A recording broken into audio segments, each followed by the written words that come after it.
Assalamualaikum warahmatullahi wabarakatuh. Alhamdulillah, puji syukur kami panjatkan kepada Tuhan Allah Subhanahu wa taala, yang mana pada sore hari ini kita telah diberi kesempatan untuk berkumpul dalam kegiatan yang insya Allah penuh barokah dari ridhonya ini. Sebelumnya saya mau mengucapkan terima kasih kepada rekan dan rekanita semuanya yang telah meluangkan waktu untuk menghadiri diskusi kita pada sore hari ini. Untuk memperingati Hari Pendidikan Nasional kali ini, Departemen Dakwah bersama dengan Lembaga Research Center, Badan Student Crisis Center, Lembaga Koordinasi Perguruan Tinggi IPNU IPPN Utuban mempersembahkan diskusi Hardiknas dengan mengusung tema Quo-Vadis Pendidikan Indonesia, kemana sejatinya negara menavigasi anak bangsa. Assalamualaikum warahmatullahi wabarakatuh. Baik, terima kasih kepada moderator dan beserta rekan dan rekanita yang telah meluangkan waktunya untuk hadir pada sore hari ini untuk melakukan sebuah diskusi mengenai pendidikan kita mau diarahkan kemana sih. Jadi baik, mungkin saya ingin menjelaskan sedikit mengenai sistem dari diskusi ini ya. Mungkin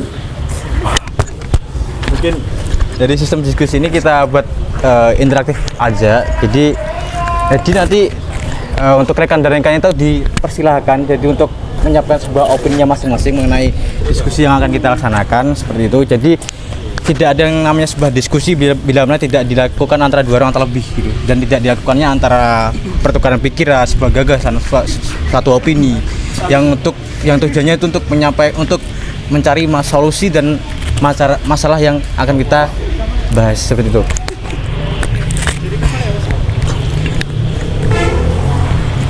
Baik, mungkin langsung saja mengenai tema kita, yaitu Quo-Vadis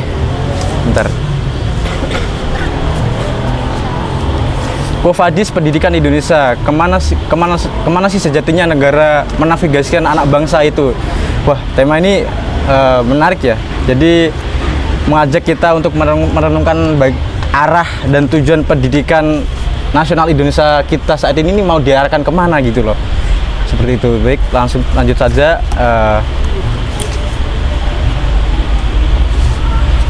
Negara kita itu kerap mengalami bongkar pasang kebijakan yang berimplikasi pada kebingungan masyarakat terhadap arah yang sedang dituju, yaitu banjir wacana yang mewarnai dinamika negara yang menggaburkan berbagai langkah-langkah konkret yang seharusnya itu diambil.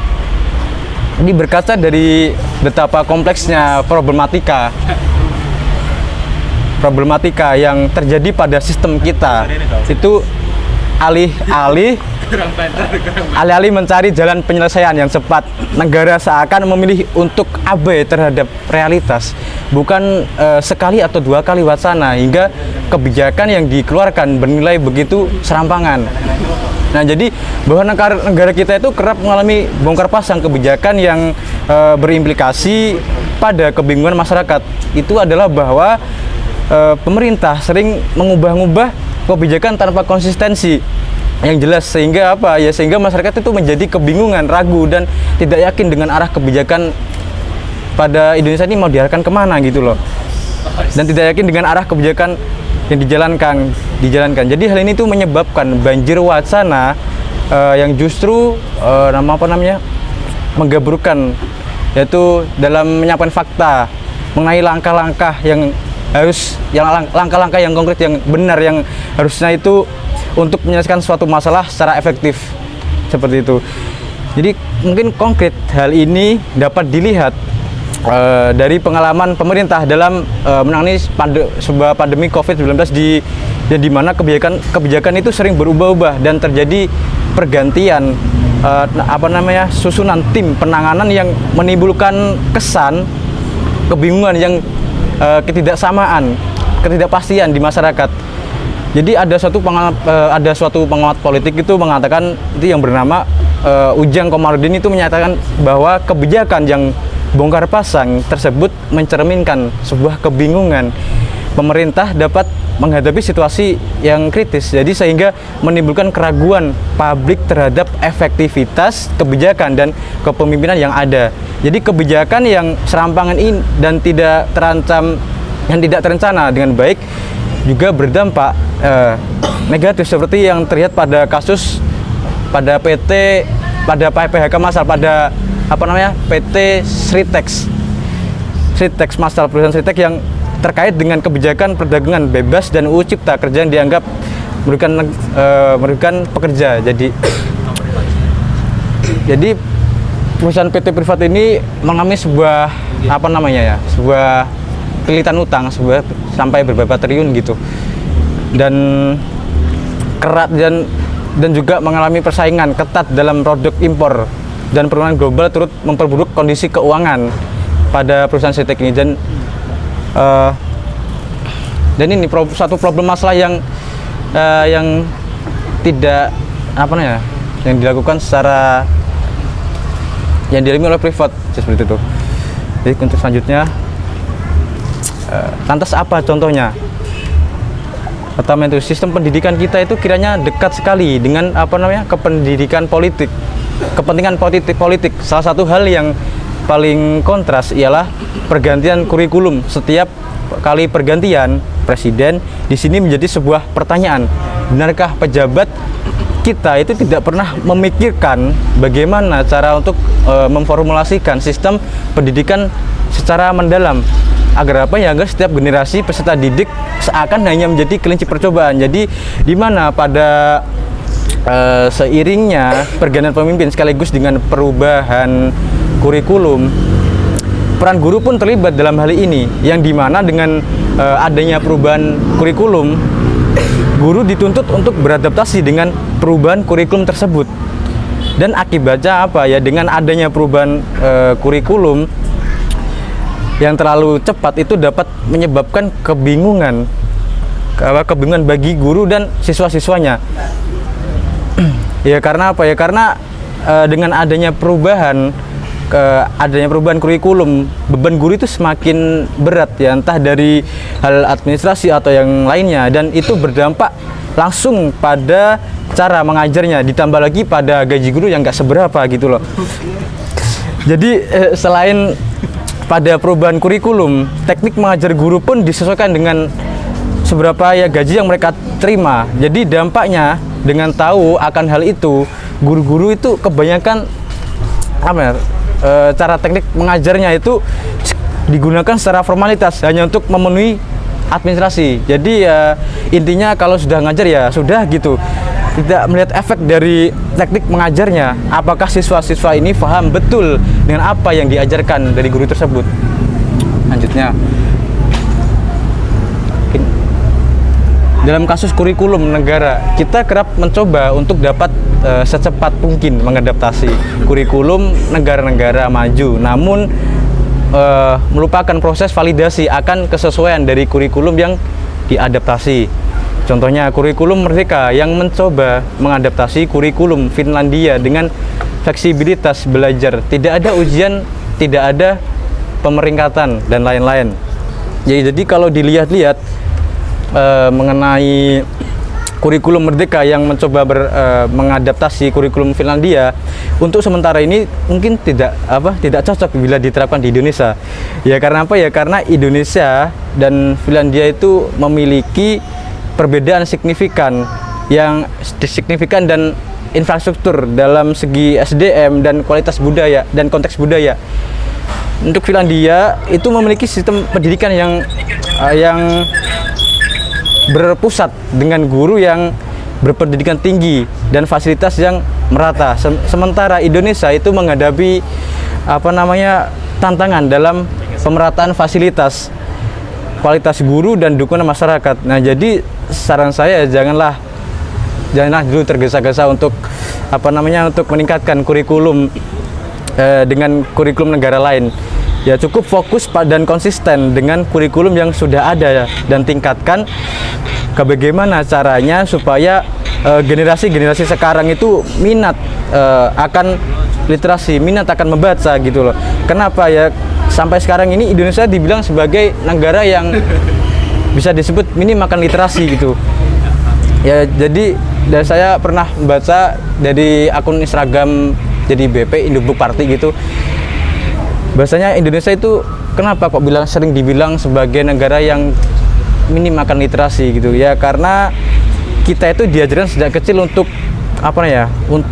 rajin membaca, tapi dibesarkan di lingkungan yang tak benar-benar menyediakan akses untuk membaca. Jadi padahal itu kita sendiri loh yang tak pernah benar-benar menciptakan ruang agar membaca itu bisa hidup. Jadi mereka itu aslinya tidak malas, cuman mereka itu tidak punya pintu untuk masuk gitu. Mereka ingin tahu aslinya, tapi pintu pengetahuan lah yang terlalu berat untuk dibuka sendiri. Mereka dan sementara itu mungkin negara memilih untuk diam, pengetahuan terlalu berat untuk dibuka sendiri, dan sementara itu negara memilih untuk diam dan melarang, tapi juga tidak mempermudah, tak memberangus terang-terang tapi membiarkan mereka terbunuh oleh pasar dengan sangat pelan-pelan. Lanjut.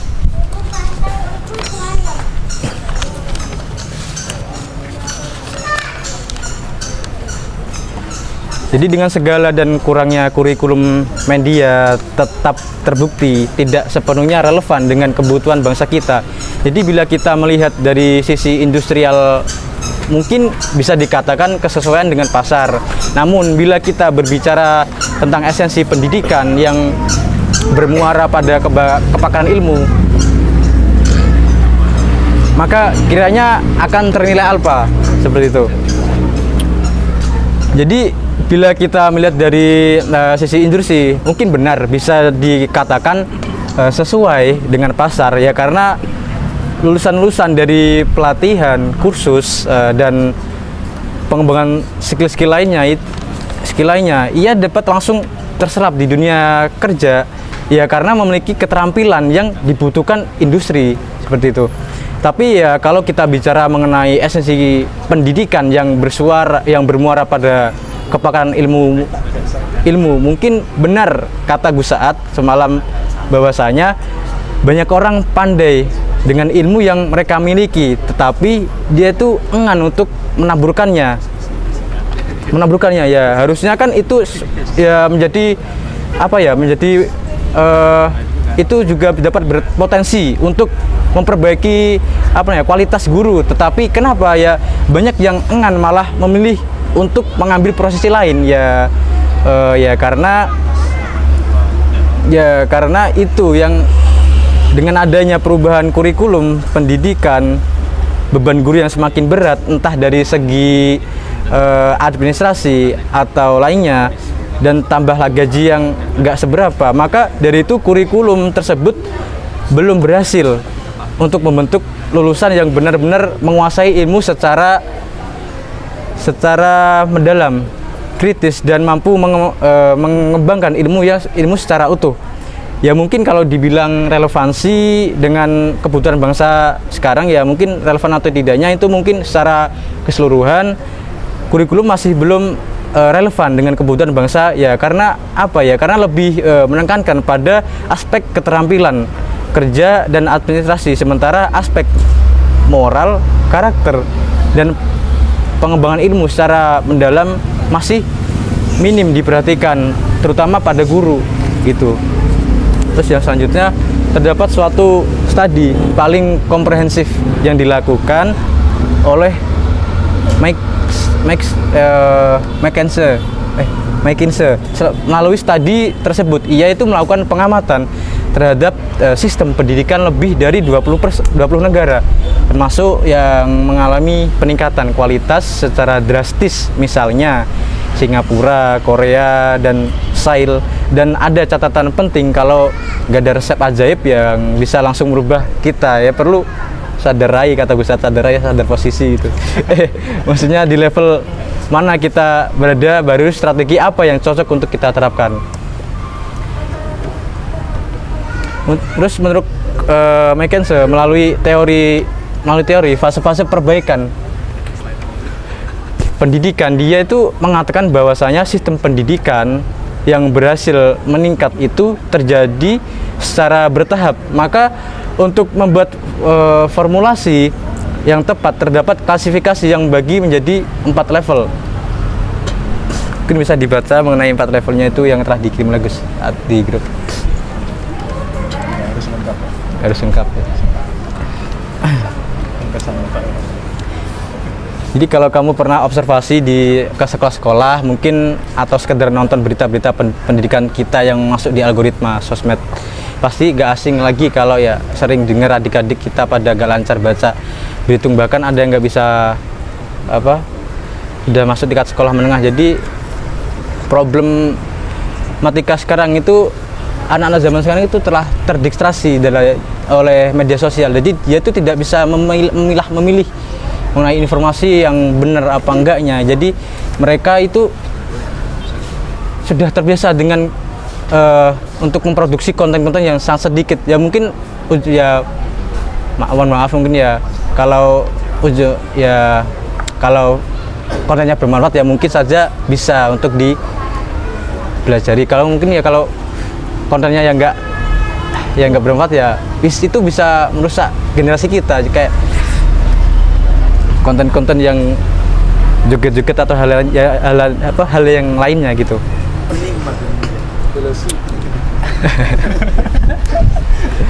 Untuk membedakan mana fakta dan opini hingga untuk menalar dengan logika pun masih kerap gak bisa. Jadi kalau tanya kenapa standar TikTok lahir, ya fenomena banjir quotes menyesatkan itu ada, tidak terlepas dari kegagalan sistem pendidikan kita. Jadi di era gemparnya media sosial pada zaman ini itu banyak loh berita-berita yang bermunculan, quotes-quotes kata yang bermunculan, tapi kita itu nggak tahu itu sebenarnya kata-kata itu relevansi apa enggak, itu satu kata-kata ya quotes yang dikeluarkan oleh penerbit kata-kata itu apa enggak, kita tidak mencari tahu, kita cuma menerima mentah-mentah gitu aja. Jadi ya itu kita terbodoh ya akan berita-berita yang tidak bisa kita cerna seperti itu. Untuk melakukan perkalian dasar juga masih kerap gak bisa, maka gimana mau mampu mengalkulasi untuk hal aplikatif dalam dunia sehari-hari yang penuh dinamika seperti itu. Jadi klasifikasi level pendidikan tadi seharusnya kita itu perlu sadar kalau memang belum waktunya bicara daki kebelet masukin mata pelajaran coding ke sekolah, begitu juga artificial intelligence. Jadi fenomena bocil kripto pengikut sekte Nolan yang terobsesi dengan kekayaan waktu singkat hingga menganggap sekolah itu scam. Jadi standar TikTok itu pendidikan atau bahkan percintaan yang gak jelas arahnya dan berbagai permasalahan random. Generasi muda kita barangkali juga mencontoh dari pejabat-pejabat yang kerap latah menyambut kebaruan. Jadi untuk untuk yang berita bocil yang terobsesi dalam bocil kripto yang terobsesi sektor Nolan ini, itu bahwasanya itu enggak hanya bahwa bermain kripto itu bukan dapat mendapatkan kekayaan waktu singkat, itu hanya sekedar motivasi dari influencer-influencer yang di luar sana. Jadi dia tuh meyakinkan kita supaya kita tuh terpancing dengan omongannya buat mengikuti langkah-langkahnya, padahal langkah-langkah setiap orang buat mencapai kesuksesan itu kan berbeda-beda kan ya. Jadi dengan retorika yang dikeluarkan oleh influencer itu kita dapat terpengaruh dengan kata-kata influencer tersebut. Jadi ya kita itu berlangkah dengan sesuai kemauan dari influencer tersebut, bukan sesuai dengan langkah kita sendiri seperti itu.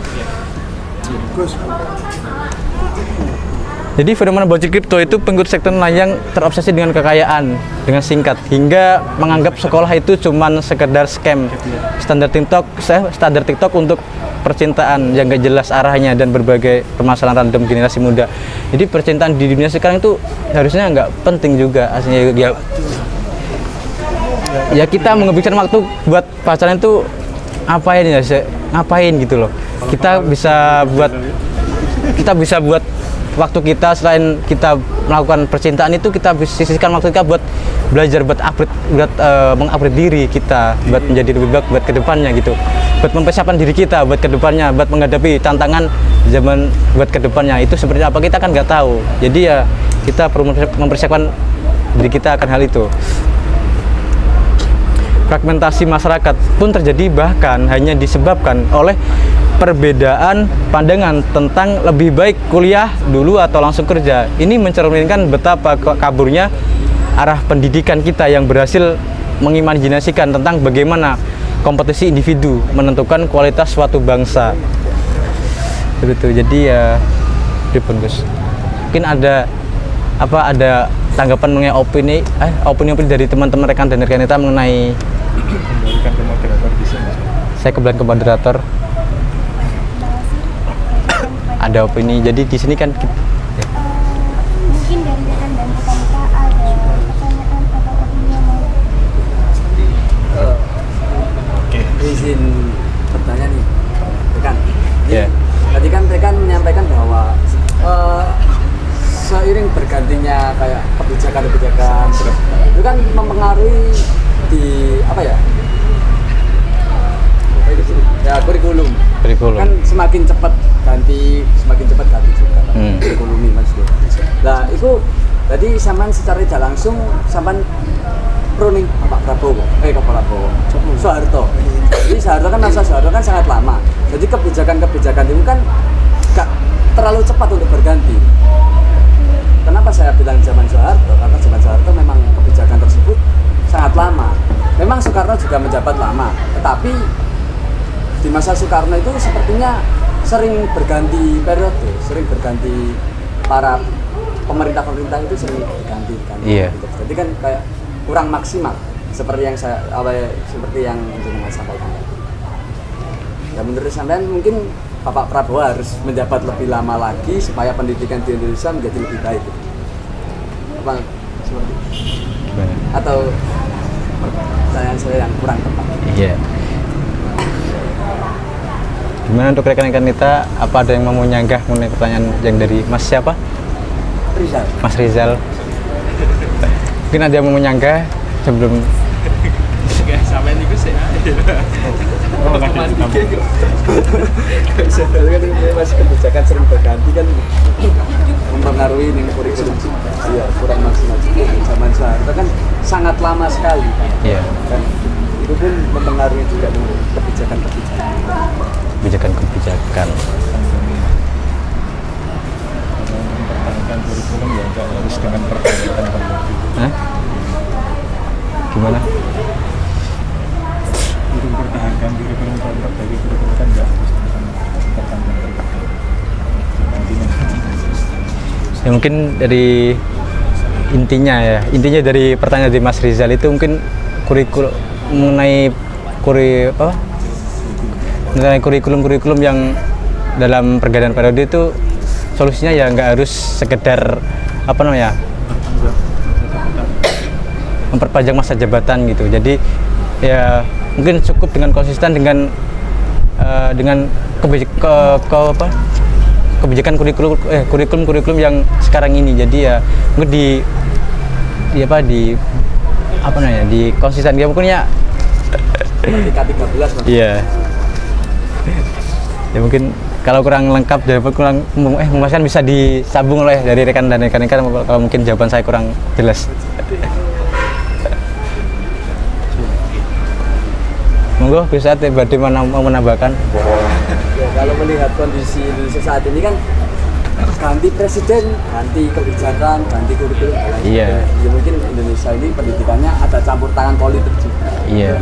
Maka campur tangan politik tersebut yang membuat Indonesia itu semakin bodoh atau seperti apa? Jadi kan kayak pendidikan kan nggak jelas arahnya kemana. Dan menurut sampean bagaimana solusi untuk negara Indonesia kita tercinta?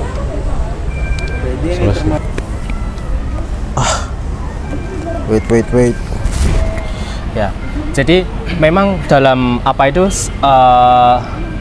sistem, terus kemudian juga kita berbicara iklim terkait dengan pendidikan kita di negara kita, itu memang erat sekali dengan adanya politisasi gitu.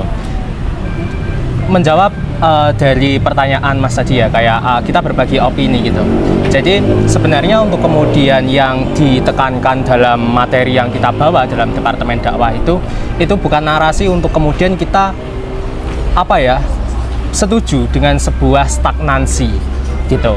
Kalau kita berbicara rezim Soeharto misalnya gitu, itu kan memang dia itu yang lama sekali kan gitu, lama sekali itu sehingga pada akhirnya kita tahu bahwa ada reformasi tersebut gitu. Dan di situ bukan terus kemudian yang kita kritisi ketika terus kemudian kebijakan kurikulum itu berubah-ubah, itu bukan karena kebijakan kurikulumnya yang terus kemudian kita minta yang lama gitu. Itu bukan terus kemudian kita harus stagnan dengan kurikulum yang ini aja tanpa ada sebuah proses riset yang mendalam gitu. Dari sebuah fenomena yang terjadi pada sebuah kurikulum, pada sebuah sistem yang kemudian hanya berganti-ganti setiap 5 tahunan gitu ya, kayak kita bilanglah nggak usah sampai ganti presiden, karena kalau katakanlah setidaknya dalam 2 dekade ini itu kan presiden kan 2 periode ya gitu. Berarti di situ kan dalam setiap 5 tahun gitu itu kan ada pergantian kabinet gitu ya gitu, pengisinya kayak gitu. Nah di situ gitu, kalau terus kemudian setidaknya kita telah berpikir lebih jauh terkait dengan bagaimana sebuah negara untuk kemudian menarasikan, memformulasikan terkait kemana arah kebijakan pendidikan kita seharusnya, kemana arah yang kita tuju, apakah kita akan menghasilkan negara teknokrat, apakah kita akan menjadikan negara para akademisi, atau kita menjadikan orang-orang yang seperti apa. Seharusnya di situ ada sebuah setidaknya badan atau apalah nanti yang kemudian dibentuk, yang mana hal tersebut itu terus kemudian melakukan sebuah riset mendalam. Kalau kita melihat dalam slide ke berapa ya, ke 9 misalnya, dari studi yang dilakukan oleh McKinsey gitu, itu dia itu melakukan sebuah studi komprehensif yang meneliti negara-negara yang mengalami lonjakan kualitas pendidikan gitu, seperti halnya Korea Selatan, terus kemudian Finlandia dan Chile gitu. Dan di situ McKinsey itu membagi 4 level daripada sebuah kualitas pendidikan dalam suatu negara gitu. Dibagi menjadi 4 gitu. Jadi ada poor to fair, fair to good, good to great, dan great to excellent gitu. Nah, kita itu di Indonesia itu kita kan bisa terus kemudian melihat dalam data yang ada di lapangan, atau bahkan kita nggak perlu terus kemudian terlalu riset mendalam pun gitu. Kita melihat dalam misalnya dalam diskusi, bukanlah diskusi, dalam sebuah fenomena-fenomena yang terjadi oleh adik-adik kita gitu, misalnya yang sekarang di SMA, yang sekarang di SMP dan lain sebagainya, atau mungkin ketika kita itu melihat dalam sebuah konten-konten TikTok dan lain sebagainya, itu kan kayak sering banget kayak anak-anak kita, adik-adik kita itu terkait dengan numerasi dasar dan lain sebagainya itu nggak bisa. Terus kemudian kayak penginterpretasian itu juga masih kerap terus kemudian bias dan lain sebagainya begitu. Maka di situ itu Indonesia itu masih menempati poor to fair gitu, masih menempati level terendah dalam sebuah level pendidikan negara begitu. Nah, dalam sebuah realita di lapangan hari ini, misalnya Wapres kita gitu ya, Pak Gibran gitu, itu menggebor-geborkan terkait dengan artificial intelligence misalnya. Kita perlu untuk kemudian mengikuti AI, kita perlu terus kemudian mengadakan sebuah mata pelajaran coding dan lain sebagainya. Bagaimana sebuah kemudian hal-hal yang seharusnya itu dipelajari mendasar terlebih dahulu, misalnya seperti dasar numerasi yang kemudian akan menjadi akan menjadi dasar dari sebuah logika untuk mengcoding misalnya. Terus kemudian kalau kita berbicara artificial intelligence yang mana itu masih rentan sekali terkait dengan hak kekayaan intelektual dan lain sebagainya, bagaimana mungkin kita akan terus kemudian memiliki sebuah keberpihakan yang jelas ketika kemudian kita membaca pun masih sulit gitu loh, kayak gitu. Nah, jadinya terus kemudian dengan hal-hal yang kemudian mendasari bagaimana begitu banyaknya problematika yang terjadi di kita, itu ya salah satunya adalah bagaimana respon para pejabat kita itu yang terkesan latah gitu, untuk kemudian itu menyambut pembaharuan gitu Mas. Ada AI tiba-tiba pada posting pakai foto masing-masing, AI itu bagus-bagus dan lain sebagainya kayak gitu ya. Bahkan kalau ada timnas juara misalnya kan semua politisi juga bikin pamflet kan kayak gitu ya, itu kan juga salah satu bentuk yang latah juga gitu, kayak mereka siapa kayak gitu, mereka juga nggak hal yang selalu berkompeten dalam hal-hal tersebut gitu. Jadi terus menyambung pada apa itu, kalau kemudian ditanyakan terkait dengan solusi gitu ya, kita tadi kan sifatnya pasti ke kita semua kan gitu, kita akan diskusi gitu. Mungkin hal yang pertama untuk kemudian kita lakukan adalah kemudian memastikan kita itu mau kemana gitu, karena bahkan gitu kalau terus kemudian Masnya sebelumnya mohon maaf, Masnya dari jurusan apa? Pendidikan Pancasila. Pendidikan Pancasila, oke. Berarti pendidikan ya, sama-sama pendidikan gitu. Kita tahu gitu Mas, bahwa dalam Kementerian Pendidikan kita gitu, berapa persen yang kemudian diisi oleh orang-orang pendidikan sendiri? Gitu. Menteri Pendidikan kita kemarin saja itu CEO Gojek itu orang apa dia gitu. Bukan orang pendidikan juga kayak gitu. Maka di situ terus kemudian kayak salah satunya bentuk daripada kurikulum Merdeka yang kemudian hadir dalam program-programnya apa? Itu salah satunya kan ada kayak magang Merdeka, terus kemudian apa itu MSIB dan lain sebagainya, yang mana itu juga pasti Masnya pernah juga pasti untuk kemudian tahu bahwa itu adalah dalam perspektif lain itu juga adalah salah satu bentuk pematian kepakaran keilmuan, ya kan? Karena ketika kita misalnya dalam sebanyak 8 semester misalnya dalam 4 tahun, yang mana seharusnya itu kita itu menggunakan waktu tersebut untuk kemudian mendalami studi kita, itu malah kemudian terakumulasikan oleh hal-hal yang di luar bidang kita gitu. Maka dari hal tersebut itu juga terus kemudian ya ada sebuah kegagalan juga di situ gitu. Tapi hal tersebut juga tidak kemudian serta-merta hanya karena sebuah sistem gitu. Nah, ini masih banyak slide-nya lagi, mungkin nanti akan dibahas atau mungkin Masnya juga bisa sambil nyimak begitu. Kalau dari aku seperti itu.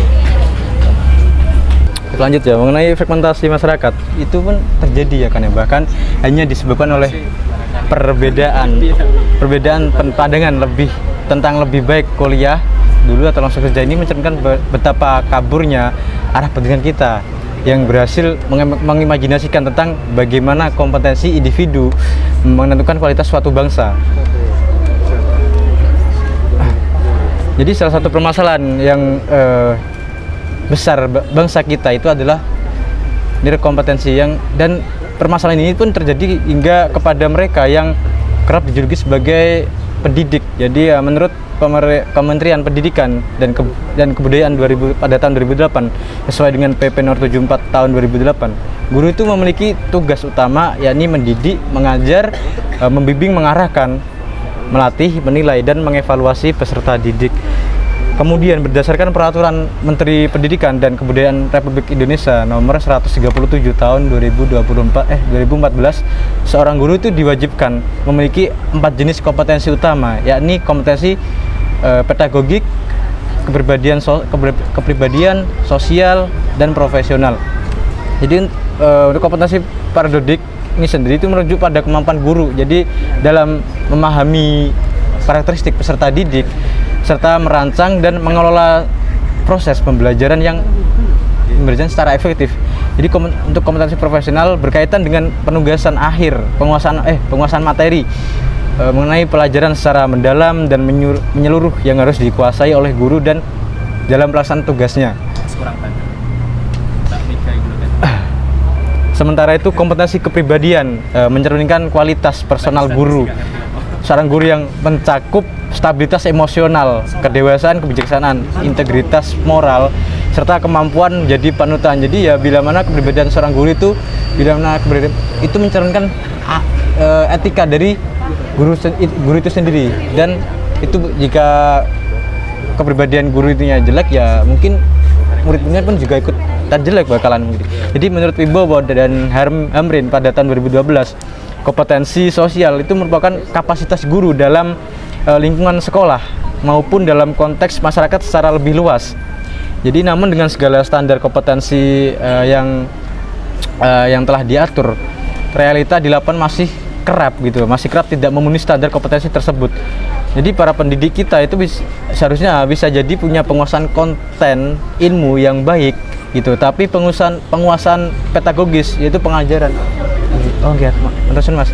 Yang buruk gitu. Jadi contohnya guru fisika yang nerangin seenaknya, kalau nggak paham ya ditinggal murid-muridnya gitu. Jadi kayak bodo amat gitu loh ngajarnya. Jadi para pendidik kita itu bisa jadi punya penguasaan pedagogis yang baik, tapi ya penguasaan kontennya itu ala kadarnya. Jadi hal yang kayak gini itu biasanya terjadi di lembaga yang masih tahap berkembang gitu loh. Ini kompetensi para pendidik kita bisa jadi punya penguasaan pedagogis yang baik, tapi kompetensi kepribadiannya itu nol gitu. Contohnya ibu guru viral outboxing gitu, atau dosen genit yang masih bisa ngajar dan dilindungi gitu. Jadi kompetensi para pendidik kita itu bisa jadi punya penguasaan pedagogis yang baik ya, tapi kompetensi sosialnya itu kurang ya. Akibatnya apa ya? Masyarakat kurang bisa mengikuti mengenai figur atau karakter yang seharusnya muncul sebagai representasi hal yang baik gitu. Jadi ya tentu saja kompetensi itu juga berhubungan dengan kinerja seorang guru. Pada Wibowo pada tahun 2007 itu menyatakan bahwa kinerja guru itu dipengaruhi oleh berbagai faktor internal dan eksternal. Jadi antara lain pengetahuan, keterampilan, sikap, gaya kerja, karakter pribadi, minat, nilai-nilai dasar, keyakinan, serta kepemimpinan kepala sekolah gitu. Sementara itu, menurut Uno dan Lamategod pada tahun 2012, kinerja guru memiliki berkaitan erat dengan elemen motivasi, kompetensi, dan persepsi individu. Padahal dewasa itu kita udah sampai di era disrupsi pendidikan. Dunia telah merubah gitu dengan begitu cepat dan menuntut kita untuk bisa ngikutin ini semua dengan baik gitu. Kehadiran literasi pada abad 21 dengan konsep keterampilan yang menekankan pada 6C karakter, citizenship, critical thinking, creativity, collaboration, communication. Jadi menurut siswa kita itu untuk dapat mengimplementasikannya baik di sekolah maupun di kehidupan masyarakat. Jadi seyogyanya memang peserta didik itu seharusnya dapat merekonstruksi setiap pengetahuan yang didapat itu tercermin dalam kehidupan sehari-hari. Jadi fenomena quarter life crisis barangkali memang benar-benar terjadi pada fase menuju kedewasaan seseorang ya, tapi ketidaktahuan arah sejak dini kiranya itu akan memperparah situasinya seperti itu. Di maka selaras dengan 4 pilar pendidikan yang ditetapkan oleh UNESCO, yaitu belajar untuk mengetahui, belajar untuk melakukan, belajar untuk hidup bersama, dan belajar untuk menjadi. Jadi menjadi keniscayaan yang harus diajarkan hingga dipastikan keberhasilannya dalam membelajarkan setiap masyarakat kita. Jadi kiranya bukan fenomena yang asing kalau kita nemuin teman-teman kita yang habis belajar gitu, tapi gak punya banyak opsi untuk jalan hidup gitu. Berarti teman-teman semuanya ini masih ada kan di tempat kerjanya yang temannya pada yang ambis tapi dia itu malas untuk belajar, itu masih ada gitu. Hidup dan kemana lebih baik dalam karir pendidikan atau pekerjaan pun bisa jadi mereka jadi ibu no-life yang kerjanya itu di rumah maraton anime, padahal punya banyak bakat, bahkan sebenarnya mereka anak jenius tapi nggak ngerti pengabdian hidupnya akan didedikasikan untuk apa. Cuma selibaran. Kiranya bukan fenomena yang asing kalau kita nemuin teman-teman kita yang ambis belajar tapi nggak punya banyak opsi untuk jalan hidup ke depan akan kemana aja gitu, baik dalam karir pendidikan atau pekerjaan pun bisa jadi mereka jadi ibu no life yang kerjanya di rumah maraton anime, padahal punya banyak bakat, bahkan sebenarnya mereka anak jenius tapi nggak ngerti pengabdian hidupnya itu akan didedikasikan untuk apa. Jadi yang akan dituju buat kehidupan selanjutnya itu seperti apa dia nggak tahu gitu. Jadi dari dua hal itu dampaknya udah kerasa banget kan sampai berbagai sendi kehidupan pang. Jadi ayo kemudian struktural. Jadi kalau kata Coil dalam lirik lagunya yang berjudul Kenyataan dalam Dunia Fantasi, dia tuh nulis kita merasa benar-benar pintar ke masyarakat kebodohan ini. Apakah ini kebetulan? Tentu saja tidak. ya mungkin permasalahannya kita tidak selamanya pada diri kita, namun juga dari situasi dan kondisi yang sengaja dibentuk oleh penguasa kita. Ya kita tahu kalau pendidikan adalah sebuah tanggung jawab utama buat negara, ya tapi itu yang menjadikannya sebagai program utama yang membangun negara kita. Jadi di Bumi Pertiwi ini bisa disederhanakan untuk membaca buku tak menjadi sesuatu yang biasa saja. Jadi aktivitas membaca buku masih mendapat label sebagai sesuatu yang mewah, masih menjadi sesuatu yang prestis. Jadi apalagi memiliki koleksi buku yang untuk membeli satu buku tak jarang setara dengan gaji 1 hari kerja gitu. Sekolah 12 tahun kiranya setelah berangsur tercapai kalau ditinjau dari segi kuantitas lulusan setiap tahunnya. Ya tapi beda lagi kalau bicara seberkualitas apa hasilnya. Bahkan ketika kawan-kawan kita pergi ke perguruan tinggi, tak jarang kurikulum yang dipakai tidak sesuai dengan permintaan pasar yang ada. Jadi negara kita itu gemar untuk menyuarakan urgensi daripada pendidikan. Jadi forum-forum besar itu membahas mengenai isu-isu terkini, namun tidak pernah ada tindak lanjut yang nyata untuk mewujudkannya. Jadi pembahasan hanya sekedar teori saja gitu loh. Jadi pembahasan yang selimat chance human right, geopolitik, pasar modal, riset akademik, dan berbagai kecakapan lain yang harus kita tahu, bahkan masih asing bagi saudara-saudara kita.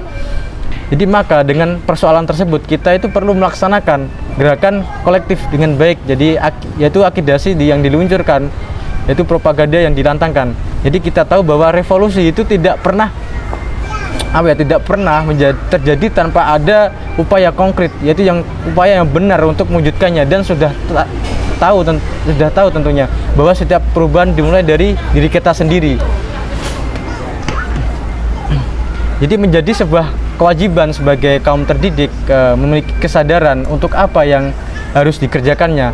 Sudah tidak waktunya untuk terpenjara gitu oleh konflik-konflik tak bermutu atas berbagai kebanggaan semu, termasuk kritisme palsu. Jadi maka mari kita berkolaborasi untuk merealisasikan makna dari pendidikan kita demi Indonesia yang lebih berjaya gitu. Mungkin itu saja yang dapat saya sampaikan. Mungkin ya kalau kurangnya saya untuk dari memantik diskusi pada malam hari ini kurang memuaskan buat teman-teman semuanya.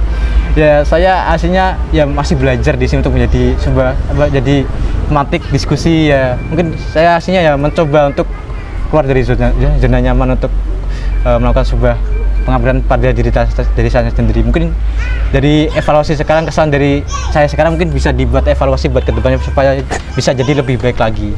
Mungkin seperti itu. Mungkin saya kembalikan kepada moderator. Terima kasih. Saya sampaikan kepada rekan Amrul Akbar atas materi yang telah diberikan. Mungkin sebelum penutupan, ada pertanyaan yang mau ditanyakan atau opini yang mau disampaikan mungkin kepada rekan Amrul Akbar dari rekan maupun rekan ya, mungkin dari rekan dan rekan kita mengenai mungkin ada sanggahan mengenai pembahasan yang saya bahas. Mungkin ada opini yang mau dikeluarkan. Oh, Mas ini enggak harus gini, mungkin bisa disanggah sama saya gitu. Mungkin bisa. Ya mungkin saya izin menjawab mengenai pertanyaan dari Pak Sek mengenai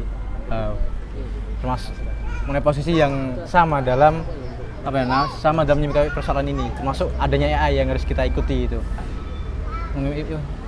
Yang harus kita ikuti mengenai perkembangan teknologi informasi, jadi kayak ChatGPT. Jadi kita sebagai generasi sekarang itu perlu melek akan teknologi ya, harusnya itu. Ya, jadi kita kalau dituntut untuk beradaptasi dengan adanya perkembangan zaman yang diserba pada zaman sekarang, yang adanya banyak sekali platform-platform atau AI yang banyak sekali. Jadi kita itu perlu pintar-pintar untuk menggunakan aplikasi AI. Mungkin cukup sampai sini sesi diskusi kita kali ini. Saya selaku moderator memohon maaf apabila ada salah kata yang kurang berkenan di hati rekan dan rekanita sekalian. Wallahul muwaffiq ila aqwamit thoriq. Assalamualaikum warahmatullahi wabarakatuh.